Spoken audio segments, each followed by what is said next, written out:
from Melbourne!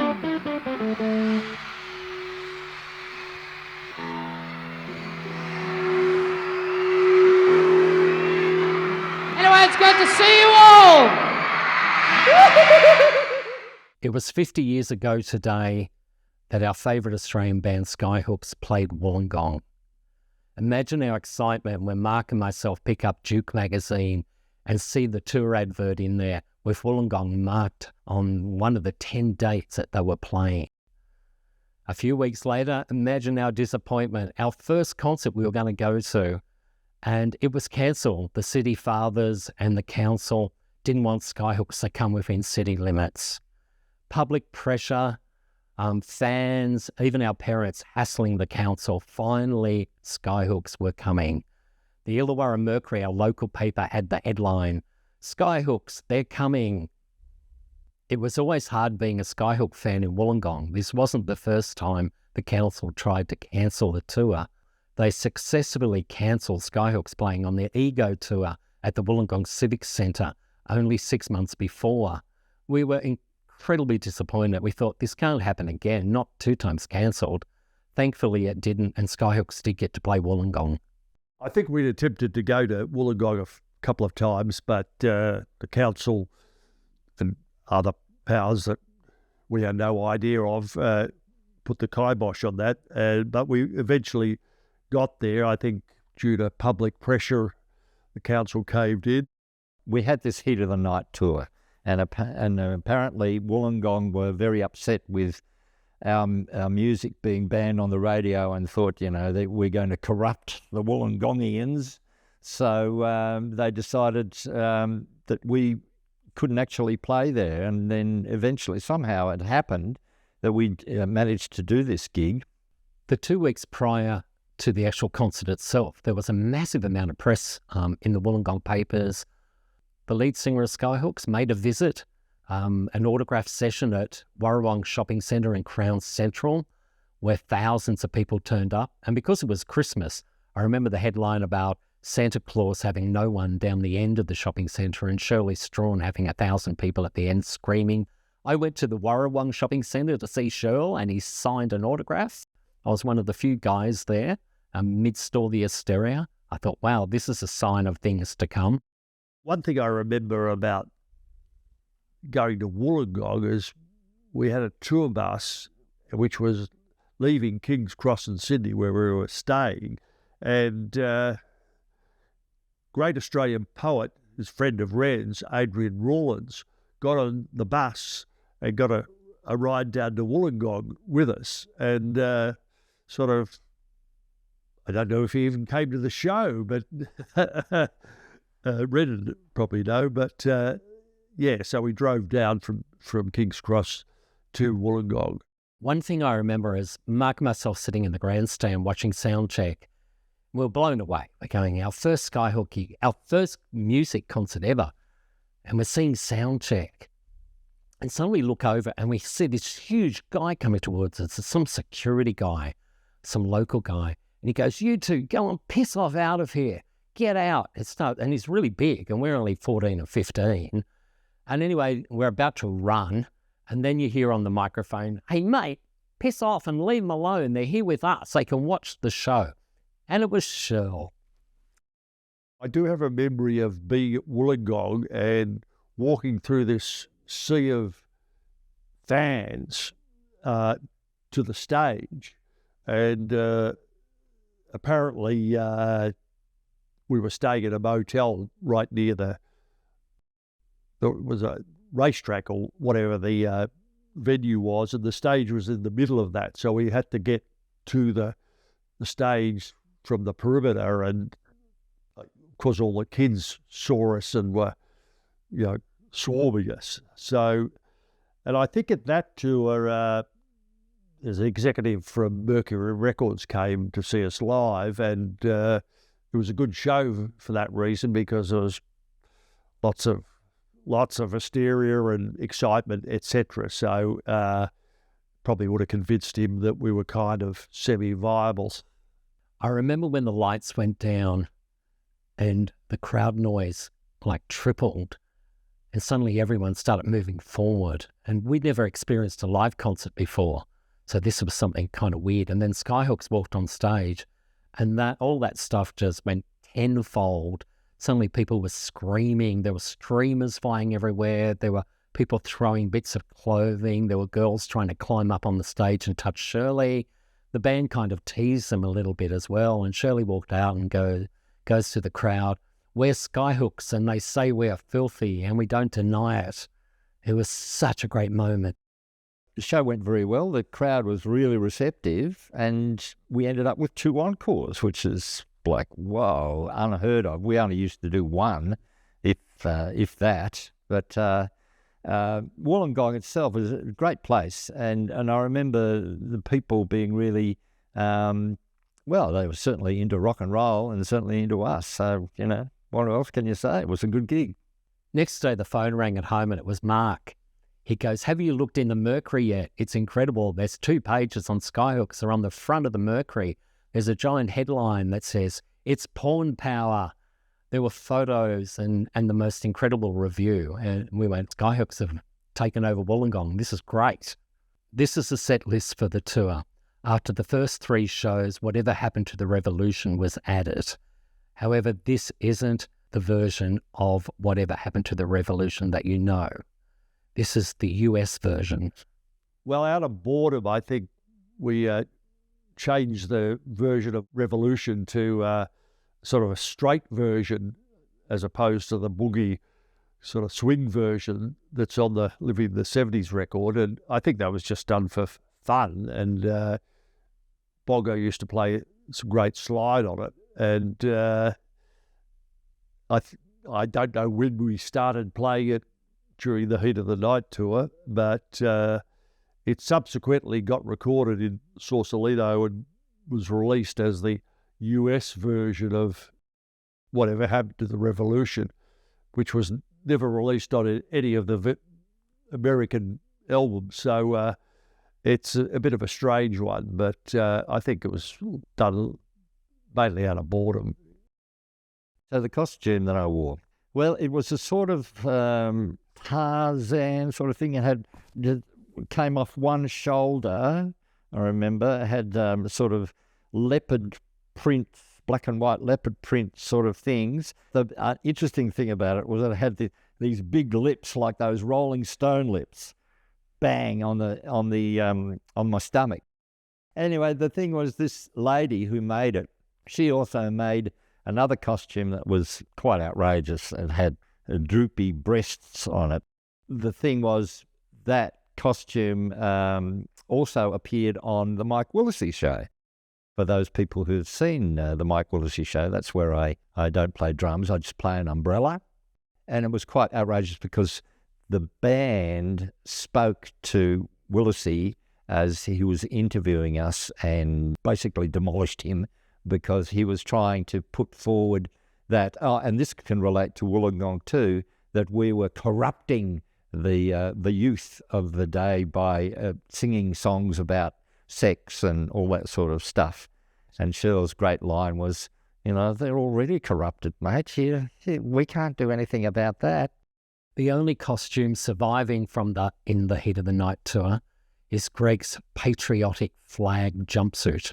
The yellow jumpsuit. I had that made sort of in preparation for the American tour because it's got the Australian flag on it, which was no big deal back then, unlike now. I'm not too sure who made that, whether it was Holly O'Brien or, I really don't know, but I did wear it in America. The biggest reaction and the most hysteria for the band happened in hometown Melbourne at the Mayhem Music Bowl, where teenagers went absolutely apeshit for the band. Playing at the Melbourne Music Bowl was like standing behind a jet airliner because there was just so much noise from the crowds that we sort of played by sight cues. You'd look at the drummer or the other Shirl and work out where you were in the song because you could not hear what they were doing, let alone hear yourself. So it was it's like playing blind. Oh, look! You're so noisy, we can't even hear ourselves on stage. Anyway, this one is all about the artist himself, the smart arts.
seems.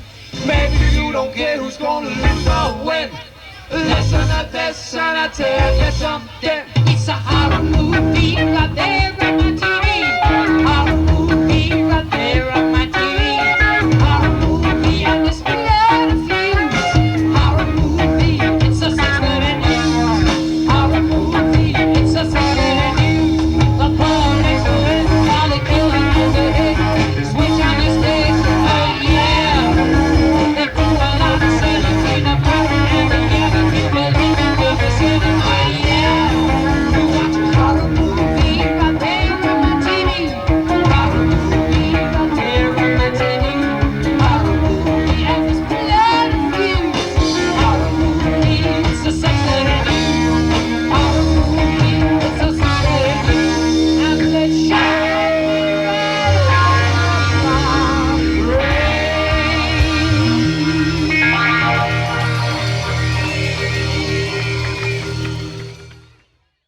With every show that we used to see of bands playing, and well, generally there was a drum solo because in those days drummers were featured, and so not that I felt obliged to do it, but I just wanted to do it because I loved playing drums and soloing, but I wanted to put a twist on it. So I thought, okay, rather than actually just playing drums, because I actually can play all other instruments, guitar, bass, piano, all that sort of stuff, I thought I'll make a sort of solo feature out of the whole thing. So one song that I had written was a thing called Things to Do, and I got the band to learn it, and then I got off the drums and played guitar out front and sang it with Shirl, and then the rest of the band went off stage. I got back on the drum kit, did a little bit of a drum thing, like a drum solo, just playing drums. But then I started a time piece. So I'd just start marking time, and I'd stop at a particular point, and magically the drums kept going because I had pre-recorded drums to that actual rhythm beforehand, which was then played through the PA, because what I wanted to do then was, once again, got off the drums, pick up a bass, play a bass line, and then stop playing bass, and once again the tape would continue. So what was happening, I was building up a complete song that I played all the instruments. So I ended up with drums first, they kept playing, then the bass kept playing, then I added guitar, and then I sang. And that was a song called Lackadaisical, and it was a bit of a silly song. The only reason I made it up was because I love that word, lackadaisical, because it's got a lovely rhythm to it. Lackadaisical, lackadaisical, and that's the way the chorus went, lackadaisical, lackadaisical. Which actually just means, I couldn't be bothered doing anything, just too lazy. So that's the meaning of the word lackadaisical. But in fact, it's bizarre because what am I doing? I'm doing lots of stuff and I'm singing about doing nothing. So then as I'm singing, of course, all these harmonies start to appear around me, and all this is all on tape. Anyway, so the song finishes, and the band is all off stage at the stage. So I just introduce them, and I say, ladies and gentlemen, and I'm the lead vocals, Mr. Shirley Strawn, and on that come, and then we'd continue the show. At Wollongong, we knew all the songs the band played because we've been playing the first two albums non-stop for like a year. So imagine our surprise when they play a couple of new songs in the live set. On the Heating of the Night tour, we did a couple of songs which ended up on the next album, the Straight album, which was Straight to Gay Gay World and Somewhere in Sydney. And I think during rehearsals or sound check, Straight sort of morphed into the big Brad Bruce sort of music thing, because I think Red was playing the piano. So we just sort of ran with that and did a version of that song, which we ended up doing live. We have a new lead singer. We won't be touring with Shirley, we'll be touring with Bruce. Hi there. Hi there, kids. Look, I decided seeing you such a laid-back audience because of the cow shit on the ground that I'd do this little song sitting on my knee-high chair. This is all about the little Bruce hairdresser who lived in Los Angeles, who I called in and visited. He did Molly Meldrum's hair, actually. You know Molly Meldrum from Countdown? And also, you know that Molly Meldrum and Elton John kind of, you know, like they're like you might call, you know. But anyway, this one is all about a hairdresser. Now this one you can settle down and sit down if you want to. If you guys want to hold hands with each other, you know, that's all right. But it goes something like this. Well, every day at the salon, you could see him alright. He stood 6'6", weighed 105, kind of broad in the shoulders, and now we get hip, but with a curl in his hair and a smile on his lips. That's Bruce. Oh yeah. Big bad Bruce. Well, it's a fact. No one really knew where Bruce came from. He kind of drifted into town, stayed all alone. He never said much. He's kind of quiet and shy. When he spoke at all, it was just to say, Hi. well, yeah, that's right, that's Bruce. Yes. Well, as you can probably gather by now, Bruce was a poofter. He not only curled hair, he curled fellas inside out. But unfortunately, Bruce's end came to an end. Then came the day of that terrible fire. Something went wrong in the number 5 dryer. Emptied the flames with a squeal and a shout. We waited for hours, but he never came out. Poor Bruce. Poor Bruce. Big bad Bruce. Well, once where that stood is a grocery store, but his name will live on forevermore in the annals of time in the halls of fame where that gay young cat went down in flames. Oh. Would you all like to do a big moan for Bruce? Thinking you could do that? Well, anyway, times have changed a little bit, and I know a lot of you fellas out here probably seeing your boyfriends on the slide now behind the back farmer's shed. Not telling your parents about it because you reckon it's still wrong. As far as we know, this is the only footage shot in the Heat of the Night tour. It's from Perth, the very last show on the tour.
On your audience, for sure. Like in Adelaide, we sort of had the position where there was girls getting crushed in the front, and for one song got 4,000 people sitting on the grass to sit down, which is quite astounding to see people sitting down on the grass. You know? But sort of basically you're working, you know, with your songs and with what you're doing to try and get everybody happy and have a really good show. I think the most unusual had to be Sunbury. The Sunbury we played at the beginning of this year, in which we were put in the position where we had bottles and cans being thrown and things like that, and yet it was the best gig that we'd ever done. That was just part of it. You know, Freddie got hit in the crutch with a full beer can and things like that, and sort of the power system failed at one particular point, and yet it was still the best thing we did.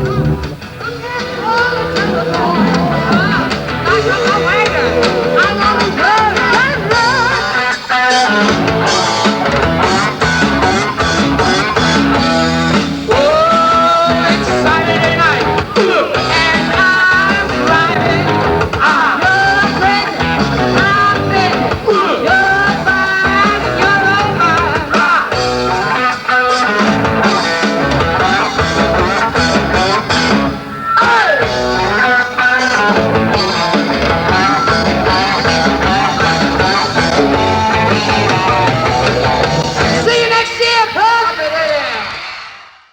In those days, we kept quite detailed scrapbooks around Skyhooks, and this is from the In the Heat of the Night show itself. It suddenly started to sprinkle with rain, and they threw plastic covers over the 5.5 tons of gear, and they had a discussion on stage. Oh shit, I thought, there goes the whole damn concert down the Showgrounds plug hole. But we were lucky, because in about 15 minutes it stopped. After a while, Shirley started to poke around with equipment. He tried everything from bongo drums to Mexican bean shakers, whatever they are, and a washboard. After that, he just hopped off the stage, got into a red convertible, and split the scene out of the ground to head off for a surf. Oh, really? Look, I think tonight we're going to see it's a nice night and there's stars and there's no cattle smells or anything around for you to annoy things, and there's no cow shit on the main ground, you know. It really helps, you know. So we'll have a nice... I think that could be the reason everybody's standing, Greg. There might be cow shit out there. Look, they're all standing up, a whole lot of them. Who knows the chap on the drums? What's his name? That's him. What's his name? Freddie who? Oh, Schnitzel. Caboodle Schnitzels. Good evening, good people of Dubbo. I'd like to, at this moment, extend my grateful thanks, my warmest appreciation of your attendance on this auspicious occasion. I think Freddie deserves a spotlight because he never gets one usually. Can I have A spotlight on Freddie, look. 2 of them? 2 spotlights on your song, Fred. So he's not used to the big lights. Trees, yes, but lights, no. Okay, Fred, it's your song. Like having 100 dozen flashlights all flash at one time constantly. Yeah, when you're parking and getting right into it, isn't that right, Fred? You know, like you haven't talked to Dubbo for quite a while, Red. Why don't you say something intellectual and above their heads? What would you like me to say? Tell them, How many beans make 5? Me, big spunky thing. How many of you agree that he's a big spunky thing? Let me assure you, if you've seen it, you wouldn't think it was a spunky thing. More like a dragon thing. Yeah, dragon thing. Drags along the ground, that's what it does. A big round of applause for the intellectual. Hey! We will now have a round of applause for my pick. Hooray! We will now have a round of applause for the mic stand. Hooray! Oh, it's wonderful. Everybody's having a good time. Oh, look, a pair of panties. Oh, look, thank you. I'll wear them as bed socks. Look, actually, if you're all feeling really hot out there, because today the roadies got stuck in the lift, you know, and they said, look, if we get out, can you do us a favour and tell all the young girls there to take off their tops? You know, these girls aren't old enough to drink, Redmond.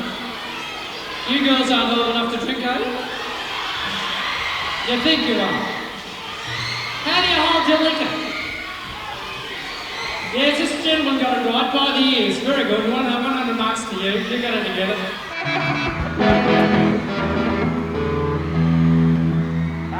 Testing. The PA is not working at the moment. Testing. Last time from Flinders Street. We haven't got a PA yet. Wow. Anyway, the last train will be stopping at Richmond. So we have to make this the last stop. Ping, pang, bongle, bongle. I don't want to leave a bongle. Has everybody had a good time tonight?